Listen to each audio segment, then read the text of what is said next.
he's been very transformational. And I did this thing recently that people have different reasons. I compare him to Rockefeller and all the amazing things he's doing to wake everybody up, to wake everybody up in the industry. The difference is Rockefeller's empire was eventually broken up, right? Because he just started to control everything. And what Dangote is doing, it feels like Dangote is literally borrowing a leaf out of that book because, in fact, the only thing Dangote has not quite done yet is upstream oil and gas production, although there's a JV somewhere with a company, right? So they are actually trying to secure barrels beyond just buying from others. But it's a necessity. What he's doing, he's positioned himself to fill a need in a market that has struggled, where the state-owned entity has not been able to plug. Now, NNPC is talking about 500,000 barrels a day from its refineries by 2030. That's a tall order.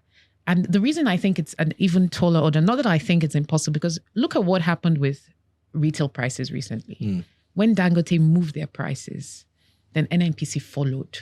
So NNPC is not yet in full control of its own value chain. And I think therein lies the problem, because Dangote is essentially a market maker now. So you're defining capacity in the market.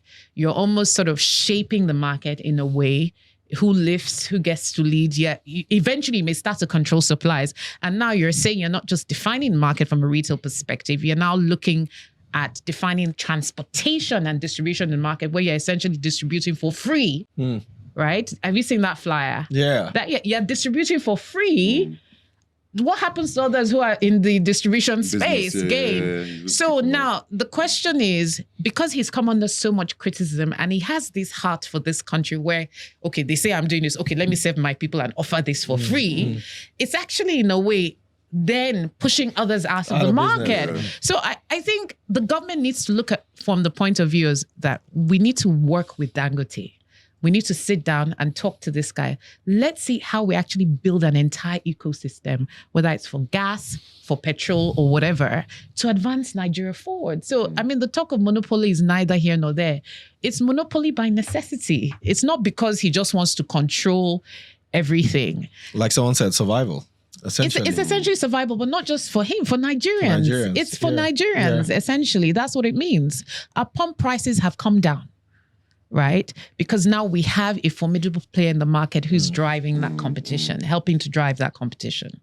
Tunji, what's your take?